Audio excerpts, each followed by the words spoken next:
नमस्कार। आज हम बात करेंगे इस देश में भारतीय जनता पार्टी जो एक माहौल बना रही है घुसपैठियों को लेकर के। देखिए, भारतीय जनता पार्टी बिहार में जो इलेक्शन चल रहे हैं, जो इलेक्शन होने वाले हैं रादर, उससे पहले घुसपैठिए के नैरेटिव और राज्य में कथित डेमोग्राफिक क्राइसिस के इर्द गिर्द चुनावी रणनीतियां बना रही। लेकिन देखना यह पड़ेगा कि भारतीय जनता पार्टी के जो अलाइज हैं, जो एनडीए के अलाइज हैं, वो इस विचार से सहमत दिख रहे हैं कि नहीं दिख रहे हैं। प्राइमा फेसी देखने से यह लगता है कि भारतीय जनता पार्टी का ये जो नैरेटिव है घुसपैठियों वाला, और खासकर जो बांग्लादेशी घुसपैठिए हैं, उसके ऊपर जो नैरेटिव है, उससे इनके जो सहयोगी हैं वो बिल्कुल भी खुश नहीं नजर आ रहे, सहज नहीं है आई वुड रादर से। क्योंकि ये देखा गया है कि भारतीय जनता पार्टी वो वेताल है जो अपने जिस सहयोगी के ऊपर सवार हो जाए उसका नाश होना कंफर्म्ड हो जाता है। आप देखिए कि भारतीय जनता पार्टी ने, क्योंकि अगर हम बिहार की बात करें तो किस तरह से रामविलास पासवान जी की न सिर्फ पार्टी तोड़ी बल्कि उनका परिवार तोड़ा। जनता दल यूनाइटेड नीतीश कुमार जी की पार्टी नंबर 1 की हुआ करती थी, आज वो नंबर 3 पर है। और उसको ये करने में इस्तेमाल किसका किया? चिराग पासवान जी का इस्तेमाल किया। खैर, आज हम जो हम बात करेंगे वो बात बेसिकली करेंगे घुसपैठियों के ऊपर। देखिए, भारतीय जनता पार्टी ने, अगर आप 2024 के इलेक्शंस देखिएगा और खासकर झारखंड के इलेक्शन से पहले, तथाकथित इनलीगल इन्फिल्ट्रेशन को एक प्रमुख चुनावी मुद्दा बनाया था। और इस बार बिहार में भी भारतीय जनता पार्टी की जो कोशिश है वो यही है कि जो उसने झारखंड में किया। और विपक्ष को उस मतदाता सूची के एसआईआर की विफलता के लिए भारतीय जनता पार्टी बलि का बकरा खोजने का आरोप लगाने पर मजबूर कर रही है। 15 सितंबर 2025 को आदरणीय प्रधानमंत्री श्री नरेंद्र मोदी जी ने पूर्णिया की एक रैली में कहा था कि एनडीए देश से हर घुसपैठियों को बाहर निकालने के लिए प्रतिबद्ध है। कुछ दिनों बाद दिल्ली के एक कार्यक्रम में केंद्रीय गृह मंत्री आदरणीय अमित शाह जी ने कहा कि राहुल गांधी जी घुसपैठियों के बल पर चुनाव जीतना चाहते हैं। अब प्रधानमंत्री जी और होम मिनिस्टर साहब, इन दोनों की अगर बातों को आप लीजिएगा तो अपने आप में ये हास्यास्पद हो जाती हैं, क्योंकि मोदी जी की सरकार का जो दिया हुआ डेटा है मिनिस्ट्री ऑफ होम अफेयर्स का, वो इस चीज को कॉन्ट्रडिक्ट करता है, जो कि मैं आगे बताऊंगा। राष्ट्रीय जनता दल के एक बहुत सीनियर एमपी हैं मनोज कुमार झा जी, उन्होंने एक बहुत अच्छी बात कही कि डेमोग्राफी को गिरिराज सिंह जैसे लोगों से मुक्त करना पड़ेगा। और मैं उनकी इस बात से सहमत हूं, क्योंकि जो डेमोग्राफी है वो एक बहुत ही गंभीर विषय है। Decadal rate of decline, decadal rate of growth, इस पर गहन और गंभीर चिंतन करने की जरूरत है। आप अलग अलग इलाकों में अगर आप देखिएगा या अगर अलग अलग क्षेत्रों में देखिएगा तो शिक्षा के साथ डेमोग्राफी का क्या रिश्ता है, नौकरी के साथ डेमोग्राफी का क्या रिश्ता है, इनकम इनइक्वालिटी के साथ डेमोग्राफी का क्या रिश्ता है, कारोबार के साथ डेमोग्राफी का क्या रिश्ता है। आपको यह देखना पड़ेगा कि जो डेमोग्राफी का ट्रेंड है, अगर वाकई में देखना है तो इसको क्लास में भी देखना पड़ेगा। Down the line if you go तो जो शिक्षा का स्टेटस है वो आपको खराब मिलेगा। इकोनॉमिक कंडीशंस जो हैं, अगर आप क्लास में डाउनवर्ड उसमें जाइएगा तो वो आपको खराब मिलेगा। और तमाम ऐसे पैरामीटर्स हैं जिसका कि डेमोग्राफी में एक अलग ट्रेंड है। लेकिन हां, आज की तारीख में मेरे देश में गंभीर चर्चा करने का वक्त नहीं है, खासकर मेन स्ट्रीम मीडिया की मैं अगर बात करूं, टीवी चैनल्स की अगर हम बात करें। देखिए, हमारे देश में बैठे सत्ता के लोगों को यह पता है कि आप जितना हिंदू मुसलमान करेंगे आपको उतनी तरक्की मिलेगी। अब जैसे मैं आपको बताऊं कि दिल्ली के एक मिनिस्टर हैं, उनका नाम है कपिल मिश्रा। उनके बारे में दिल्ली हाईकोर्ट ने क्या कहा था कि word Pakistan is skilfully woven by Kapil Mishra to spew hatred, garner votes. ये जो पेपर्स में, जो न्यूज़पेपर्स में आया था, ये उसकी हेडलाइन थी। और दिल्ली उच्च न्यायालय ने कहा था कि कपिल मिश्रा ने नफरत फैलाने और वोट बटोरने के लिए पाकिस्तान शब्द का इस्तेमाल बड़ी चालाकी से किया, धार्मिक आधार पर दुश्मनी को बढ़ावा देने के लिए बेसिकली कपिल मिश्रा ने यह सब किया। लेकिन आप एक आयरनी देखिए कि जिन मंत्री महोदय, जिन नेता के ऊपर दिल्ली हाईकोर्ट ने इतनी सख्त टिप्पणी की कि वो धार्मिक उन्माद फैला रहे हैं, तो जब वो मंत्री बनाए गए तो उनको डिपार्टमेंट कौन सा मिला? Law and justice. ये आयरनी है आज हमारे देश के सत्ता में बैठे लोगों की। आज पब्लिक इंडिया के मैं इस मोनोलॉग से, इस प्रेस्टिजियस चैनल से मैं वार्न कर रहा हूं, मैं एक चेतावनी दे रहा हूं। चेतावनी इन द सेंस कि मैं कुछ प्रिडिक्ट कर रहा हूं कि ये देश इस तरह की आकांक्षाओं और डर के बीच में, जहां घुसपैठिया शब्द के माध्यम से आप एक बड़ी आबादी को डिमोनाइज करते हैं, हम में से कोई भी चैन से नहीं बैठेगा। हमारी अंतरात्मा हम में से किसी को भी चैन से बैठने नहीं देगी और ना ही हम सुकून से रह पाएंगे। जॉन बर्जर और जीन मोर की एक किताब है जिसको लगभग 5 साल हो गए। उस किताब का नाम है सेवेंथ मैन, मैंने पढ़ी। यह किताब यूरोप में माइग्रेंट वर्कर्स के मार्मिक जीवन का विस्तार से वर्णन करती है। दैट नीडेड देयर लेबर, अगर आप यूरोप की बात करिए, बट रिजेक्टेड देयर प्रेजेंस।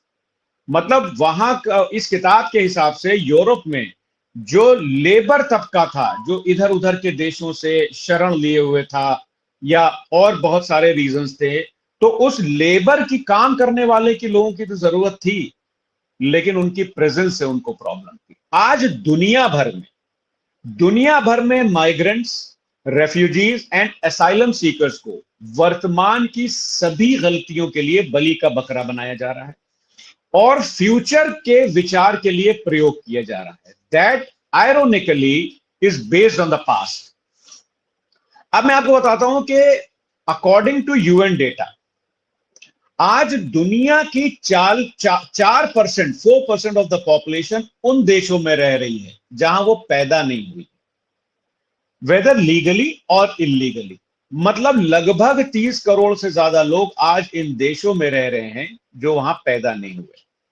अब यह सवाल शायद ही पूछा जाता है कि जो ये 4% पॉपुलेशन है जो अपने अपने देश को छोड़ करके दूसरे देशों में रह रही है, लीगली या illegally, who created the conditions for making of refugees and asylum seekers? For example, France की क्या भूमिका रही है इन इट्स सब सहारन कॉलोनीज, फॉर्मर सब सहारन कॉलोनीज रादर, और यूरो अमेरिकन पॉलिसीज ने दुनिया के विभिन्न हिस्सों में मर्डरस रेजीम को समर्थन दिया है और शरणार्थियों के लिए परिस्थितियां पैदा की। And what of the making of the Palestinian refugees and asylum seekers?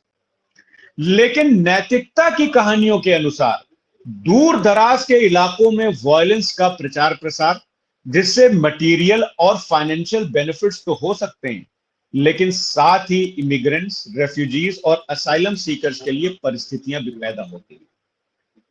आज से लगभग 10 साल पहले जब इस देश में अमृतकाल शुरू हुए 1 ही साल हुआ था, तो भारत और बांग्लादेश के बीच में एक भूमि समझौता हुआ। और ये मैं अपने पास से नहीं कह रहा हूं, 9 अगस्त सन 2025 को द हिंदू में ये खबर छपी थी, उसके हिसाब से मैं आपको बता रहा हूं, जिसके तहत भारत और बांग्लादेश के बीच में जमीन के टुकड़ों का आदान प्रदान किया गया, क्योंकि बांग्लादेश के अंदर गहराई तक और भारतीय क्षेत्र था और भारत के अंदर बांग्लादेशी क्षेत्र था, और इन क्षेत्रों के लोगों को भारतीय या बांग्लादेशी नागरिक बनने का विकल्प दिया गया। अब मैं 2 लोगों की आपको कहानी बताता हूं। एक का नाम है शमशुल हक और एक का नाम है रबीउल हक। शमशुल हक और रबीउल हक ने भारत को चुना और काम के लिए हरियाणा के गुरुग्राम चले गए और वहां पर उन्हें बांग्लादेशी नागरिक होने के शक में गिरफ्तार कर लिया गया। शमशुल हक कहते हैं कि हमने भारत आने का फैसला इसलिए किया क्योंकि हम हमेशा अपने आप को भारतीय मानते थे और शमशुल हक कहते हैं कि वेस्ट बंगाल के कूच बिहार जिला प्रशासन द्वारा जारी सिटीजन सर्टिफिकेट दिखाते हुए वो दिखा रहे हैं और कह रहे हैं कि मैंने कभी सपने में भी नहीं सोचा था कि मुझ पर बांग्लादेशी होने का शक किया जाएगा। आप बात करते हैं कि किसने बांग्लादेशी घुसपैठियों को उस देश का निकालने का काम किया है। आप मतलब भारतीय जनता पार्टी के लोग, सत्ता में बैठे लोग, जो लोग बड़ी बड़ी बातें करते हैं, जो एक नैरेटिव सेट करने की कोशिश करते हैं। मैं तो उल्टा सवाल पूछता हूं कि आखिर उन लोगों ने क्या किया। मनमोहन सिंह जी की सरकार में लगभग 90,000 घुसपैठियों की पहचान करके उन्हें देश से बाहर भेजा गया और 2014 के अमृत काल के बाद सिर्फ 5 से 6,000 लोगों को भेजा गया। तो लगभग 90,000 और 5 से 6,000, और आप नैरेटिव सेट करते हैं घुसपैठियों का। और उसमें अभी मैं आगे बताऊंगा कि ये डेटा किसका है। और 2017 का, साल 2017 का जो आंकड़ा है तो वो बहुत ज्यादा चौंकाने वाला है। 2017 में सिर्फ 51 लोगों को देश से बाहर किया गया, सो कॉल्ड घुसपैठिए जो थे, सिर्फ 51 लोग। मैं कहता हूं कि भारतीय जनता पार्टी के अंदर अगर पोटेंशियल है, अगर जरा सा भी इच्छा शक्ति उनमें है, तो असम में जो एनआरसी हुई थी उसके आधार पर जिन लोगों की पहचान की गई थी कि ये घुसपैठी हैं, उनको देश से निकाले। मैं तो खुली चुनौती देता हूं भारतीय जनता पार्टी को कि जो असम में एनआरसी हुई थी उसमें जिन लोगों का आइडेंटिफिकेशन हुआ था उसको निकाले।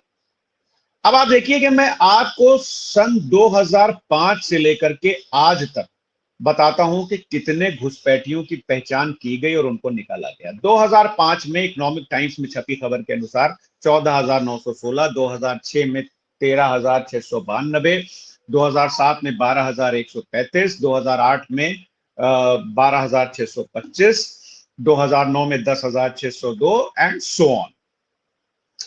और ये सब जो मैं आपको आंकड़ा बता रहा हूं, फॉर एग्जांपल जैसे मैंने 2010 का बताया 6,290, ये मिनिस्ट्री ऑफ एक्सटर्नल अफेयर्स का डेटा है। 2013 का जो 5,234 है, ये मिनिस्ट्री ऑफ होम अफेयर्स का डेटा है।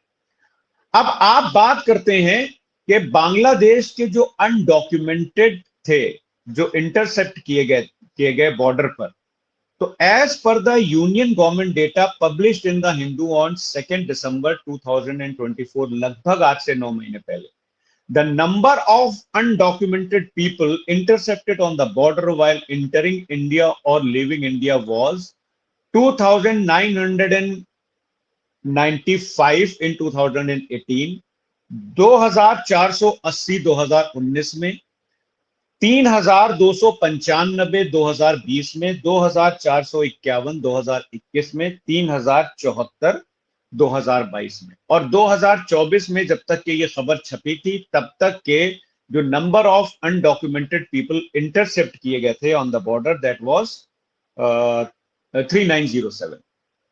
तो अब कहने का मतलब यह है कि भारतीय जनता पार्टी जो नैरेटिव सेट करती है, जो राहुल गांधी जी के ऊपर इन्होंने इल्जाम लगाया कि ये घुसपैठियों के दम पर चुनाव जीतना चाहते हैं, तो पहली बात, कितने घुसपैठिए आए इसकी आपके पास जानकारी नहीं है। दूसरी बात, जो निकाले गए वो मात्र 5 से 6,000 निकाले गए। तो इतने वोटर से अगर राहुल जी बन जाते हैं, जीत जाते हैं चुनाव, तब तो फिर कोई बात ही नहीं। अब आप देखिए कि कैसे झूठ फैलाया जाता है। हिंदुस्तान टाइम्स की 4 जनवरी 2025 की खबर के हिसाब से लखनऊ की मेयर साहिबा कहती हैं कि लखनऊ में 2 लाख बांग्लादेशी घुसपैठिए आ गए। अब 2 लाख अगर बांग्लादेशी घुसपैठिए लखनऊ में आ गए हैं, जो लखनऊ की मेयर साहिबा कहती है, तो ये किसका डेटा है? क्या यह भारत सरकार का डेटा है? और अगर वाकई आ गए हैं तब तो ये बहुत बड़ा फेलियर है। तो जब विपक्ष ने मेयर साहिबा से इंक्लूडिंग माइसेल्फ सवाल करना शुरू किया, तो अगले दिन वो अपनी इन्होंने जो स्टेटमेंट दिया था उससे वो मुकर गई। तो कहने का मतलब ये है कि ये नैरेटिव तो सेट करते हैं, लेकिन जब इनसे सवाल किया जाता है तो ये बैक ट्रैक हो जाते हैं। हम जब भी ये बात करते हैं कि भारत में कितने घुसपैठिए हैं, तो हमको ये भी देखना पड़ेगा कि आज पूरी दुनिया में कितने भारतीय अनडॉक्यूमेंटेड रह रहे हैं। तो आपको ये जान करके हैरानी होगी कि सिर्फ अमेरिका में as per pure research 7,25,000 undocumented Indians थे साल 2023 में। और मैं वहां पर मोदी जी की डिप्लोमेसी को बिल्कुल फेलियर मानता हूं कि हमारे देश के लोगों को हाथों में हथकड़ी और पैरों में बेड़ियां बांध करके इस देश से, अमेरिका से बेइज्जत करके यहां पे लाया गया। आज ही हम खबर पढ़ रहे थे किसी अखबार में, श्रीलंका ने हमारे कुछ भारतीय नागरिकों को पकड़ लिया है और वो इल्जाम लगाया है कि वो उनकी जो समुद्र वाली टेरिटरी है वो उसमें आ गए। तो जो झा साहब ने कहा कि देखिए जो जो ये डेमोग्राफी है ये बहुत ही सेंसिटिव मुद्दा है, इससे सही में गिरिराज सिंह जैसे लोगों को जो है वो दूर रहना चाहिए। अब इसमें लेकिन कोई दो राय नहीं है कि हमारा देश कोई धर्मशाला नहीं है कि कोई भी यहां पर आए और घुस करके रहे और हमारे रिसोर्सेस को शेयर करे। लेकिन इसको रोकने के लिए हमने क्या किया? खाली आप नैरेटिव सेट करते हैं। सबसे पहला काम तो मुझे लगता है कि बॉर्डर पे फेंसिंग होना चाहिए। तो अक्टूबर 2016 में तत्कालीन होम मिनिस्टर आदरणीय राजनाथ सिंह जी ने अनाउंस किया था कि that India and Pakistan border will be sealed by December 2018 तक बॉर्डर सील हो जाएंगे। और ये कब कहा था? कि जब 2016 में पठानकोट का हमला हुआ था उसके बाद में। और फेंसिंग के काम में स्टेट ऑफ आर्ट टेक्निक को यूज करने की बात कही गई थी और integrated border management system project को शुरू किया गया और कहा गया कि 2018 तक ये काम खत्म हो जाएगा। लेकिन क्या ये फेंसिंग का काम खत्म हो गया है? आदरणीय मोदी जी जब इस देश के प्रधानमंत्री नहीं थे तो वो कहते थे कि जो दिल्ली की सरकार है वो पॉलिसी पैरालिसिस का शिकार है। तो हमको तो लगता है कि पॉलिसी पैरालिसिस का शिकार तो भारतीय जनता पार्टी की सरकार है, क्योंकि जो 2018 में आदरणीय राजनाथ सिंह जी ने वादा पूरा किया था, जो वादा किया था देश की जनता से, वो आज भी वो पूरा नहीं कर पाए। अभी मैं आपको कैलकाटा हाईकोर्ट ने कैसे भारतीय जनता पार्टी की सरकार को फटकार लगाई मैं आपको बताता हूं।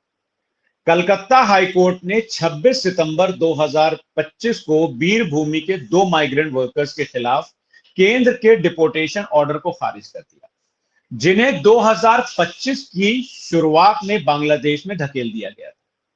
कोर्ट ने अपने आदेश में कहा कि उन्हें डिपोर्ट करने में जल्दबाजी करना क्लियर वायलेशन है, which renders the deportation order bad in law, और इसे रद्द किया जाना चाहिए। ये कोर्ट कह रहा है। कोर्ट ने निर्देश दिया कि 8 मंथ प्रेग्नेंट सोनाली खातून बीबी सहित दोनों फैमिलीज के 6 सदस्यों को 4 हफ्ते के अंदर वेस्ट बंगाल वापस लाना चाहिए। कोर्ट ने आदेश पर रोक लगाने के केंद्र के अनुरोध को भी खारिज कर दिया। आदेश में कहा गया कि डिपोर्टेशन में अपनाई गई प्रोसेस एंड प्रोसीजर से संदेह पैदा होता है। ये कोर्ट कह रहा है कि अपनाई गई प्रोसेस एंड प्रोसीजर से संदेह पैदा होता है कि संबंधित अधिकारियों ने स्वेच्छा से काम करते हुए 2 मई 2025 के मेमो के प्रोविजंस को स्पष्ट रूप से इसका उल्लंघन किया है। बेंच ने डिटेनीज को बांग्लादेशी नागरिक का दर्जा देने के केंद्र के कदम की आलोचना की। एक और मैं आपको केस बताता हूं। मालदा निवासी 19 वर्षीय आमिर शेख को जून में राजस्थान पुलिस ने कथित तौर पर गैर कानूनी तरीके से हिरासत में लिया और बांग्लादेश भेज दिया। उन्हें अगस्त में भारत लाया गया। तो आप ये देखिए कि किस तरह से भारतीय जनता पार्टी की जो सरकार है वो नैरेटिव बनाती है लेकिन इस पर कोई काम नहीं करती है और इलीगल तरीके से चीजों को करती है, जिसके ऊपर उच्च न्यायालय भी कहीं ना कहीं सख्ती करता है, टिप्पणी करता है। अब एक बात कह के मैं अपनी बात खत्म करूंगा कि दुनिया को पता है कि हमारे देश में आतंकवादियों का जो इन्फिल्ट्रेशन है वो पाकिस्तान करता है। तो क्या हम दुनिया को बताने में ये सफल रहे हैं कि पाकिस्तान भारत में टेररिज्म फैला रहा है? यहां पर मोदी जी की जो डिप्लोमेसी है उसको फिर से मैं पूरी तरह से फेलियर मानता हूं, क्योंकि एक तरफ पाकिस्तान हमको आतंकवाद के जख्म दे रहा है तो दूसरी तरफ आईएमएफ पाकिस्तान को $1 बिलियन की मदद दे रहा है, जबकि 57% वेटेज आईएमएफ में वोटिंग राइट्स के यूएस के पास है। और यूएस का प्रेसिडेंट कौन है? Trump, my friend, Modi ji के बहुत अच्छे दोस्त हैं वो। तो क्या हमारी जो डिप्लोमेसी है वो पकौड़े तल रही है? एक तरफ पाकिस्तान हमको आतंकवाद के जख्म दे रहा है तो दूसरी तरफ यूनाइटेड नेशन सिक्योरिटी काउंसिल की काउंटर टेररिज्म कमेटी में पाकिस्तान को वाइस चेयर बना दिया जाता है। एक तरफ पाकिस्तान हमको आतंकवाद के जख्म दे रहा है तो दूसरी तरफ यूनाइटेड नेशन सिक्योरिटी काउंसिल की तालिबान सेक्शन कमेटी का पाकिस्तान को हेड बना दिया जाता है। एक तरफ पाकिस्तान हमको आतंकवाद के जख्म दे रहा है, तो दूसरी तरफ एशियन डेवलपमेंट बैंक पाकिस्तान को $800 मिलियन की मदद दे रहा है, और हमारी डिप्लोमेसी जो है वो पकौड़े तल रही है। तो मैं सिर्फ एक शेर से अपनी बात खत्म करूंगा कि हम मिल के पुकारेंगे तो लौटाएगा माजी, आओ मेरी आवाज में आवाज मिला दो। बहुत बहुत शुक्रिया। नमस्कार।